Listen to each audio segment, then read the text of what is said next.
3.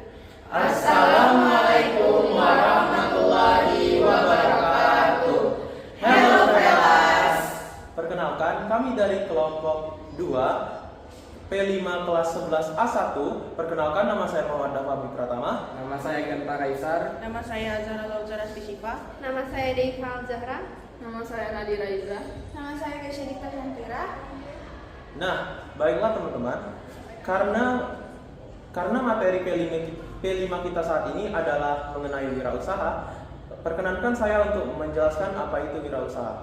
Wirausaha adalah seorang pelaku wirausaha atau bisnis baru dengan yang menanggung resiko besar dan menikmati imbalan yang sepadan dengan resiko tersebut. Nah, tentunya untuk menjadi seorang wirausaha membutuhkan banyak sekali sifat atau sikap yang harus kita miliki.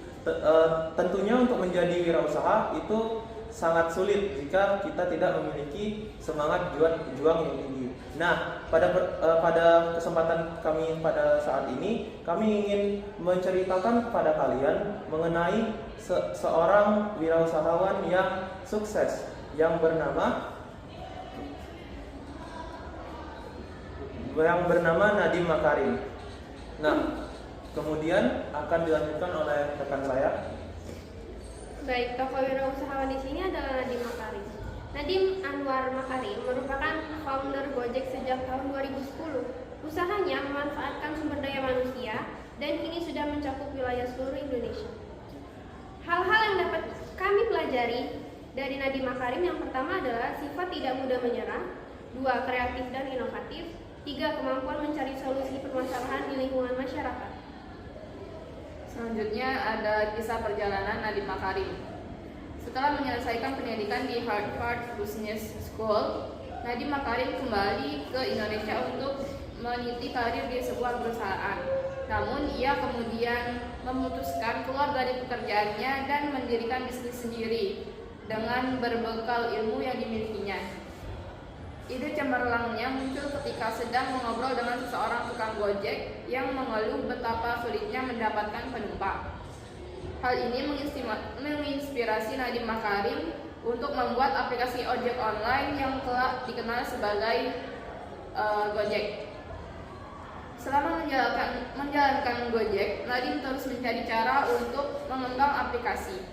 Inovasi-inovasinya yang terbukti diminati masyarakat antara lain sistem pembayaran GoPay, sistem GoFood, dan GoMart. Inovasi itu menjadi pendorong berkembangnya Gojek. Terbukti dari data yang ditampilkan pada laman Databox, aplikasi transportasi online terbanyak diunduh per tahun 2023. Peringkat pertamanya adalah Gojek dengan jumlah pengguna 957.000 orang.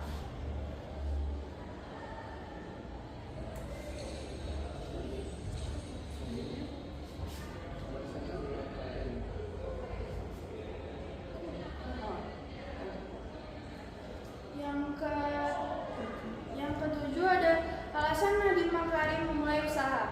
Saat ia masih bekerja di perusahaan, ia gemar memiliki tukang ojek langganan. Ketika berbincang dengan tukang ojek tersebut, ia merasa bahwa tukang-tukang ojek itu memiliki sistem yang lebih mengacu pada menunggu rezeki daripada mencari rezeki.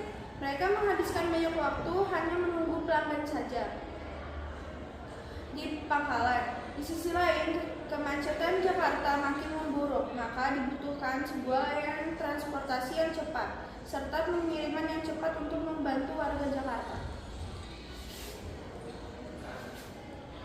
Hal itulah yang kemudian memicu Nadiem Makarim untuk membentuk Gojek, dan jasa atau produk yang dihasilkan adalah aplikasi Gojek itu sendiri yang memberikan jasa pelayanan ojek kepada masyarakat menggunakan sistem terpadu dari aplikasi untuk efisiensi dan efektivitas. Sementara itu, tantangan dalam merintis dan menjalankan usaha yang pertama adalah tantangan internal, karena pertumbuhan perusahaan Gojek yang cepat membutuhkan jumlah pegawai berkualitas yang juga harus ditambah. Sementara untuk menemukan pegawai yang berkualitas itu juga tidak mudah. Selanjutnya adalah tantangan eksternal. Tantangan eksternal ini mengenai masalah kesinambungan kompetisi yang sengit, baik dari hal melayani mitra driver hingga orderan dalam lingkup persaingan sehat.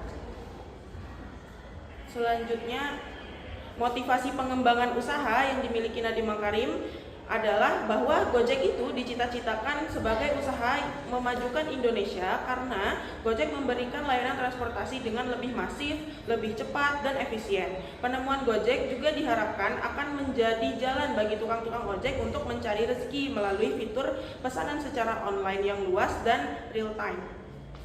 Lalu strategi Nadiem Makarim. Satu, yaitu berinovasi dengan menawarkan teknologi terbaru untuk melengkapi aplikasi Gojek berupa GoPay. Lalu kedua, yaitu memperluas target pemasaran dengan mengiklankan aplikasi melalui berbagai promosi. Nah, sedikit tambahan bahwa aplikasi GoPay sekarang dilepas dari aplikasi Gojek dan Tokopedia.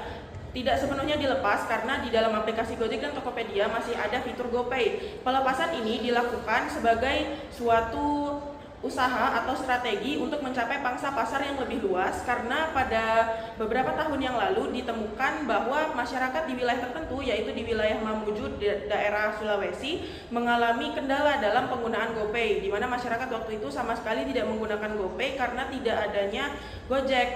Padahal jika melihat dari data statistik di Indonesia, ternyata usia produktif masyarakat Indonesia itu mencapai 130 orang yang mana ternyata tidak semuanya menggunakan aplikasi Gojek, dan itu adalah menjadi pertanyaan bagi para pekerja di Gotoh Finansial, sehingga mereka akhirnya menyadari bahwa tidak semua usia produktif bisa menggunakan aplikasi Gojek dan fitur-fitur di dalamnya karena keterbatasan biaya, karena tidak semua orang berada pada kelas sosial menengah ke atas. Akhirnya diciptakanlah aplikasi GoPay yang terpisah sebagai solusi untuk masyarakat dengan kelas sosial menengah ke bawah, karena aplikasi tersebut ringan sehingga tidak membutuhkan biaya yang banyak dalam akses kuota.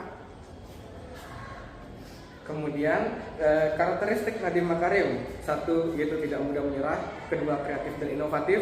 Ketiga, kemampuan mencari solusi yang menjadi solusi permasalahan di masyarakat. Yang terakhir, ada pesan moral. Yang pertama, menumbuhkan kepekaan terhadap lingkungan sekitar. Yang kedua, pelajari teknologi. Yang ketiga, pantang menyerah. 4, kolaborasi adalah kunci. Dan yang terakhir, nomor 5, yaitu tidak memprioritaskan keuntungan. Baiklah, terima kasih telah mendengarkan. Jadi ada beberapa kesimpulan yang bisa kita dapatkan, yaitu yang pertama, Nadiem Makarim merupakan sosok wirausaha yang sukses yang sudah patutnya kita contoh sikap-sikapnya. Nah, kemudian Nadiem Makarim sendiri juga memiliki tujuan yang mulia, sehingga kami harap kami dapat mengikuti jejak sang wirausahawan sukses tersebut. Nah, terima kasih telah mendengarkan. Wassalamualaikum warahmatullahi wabarakatuh.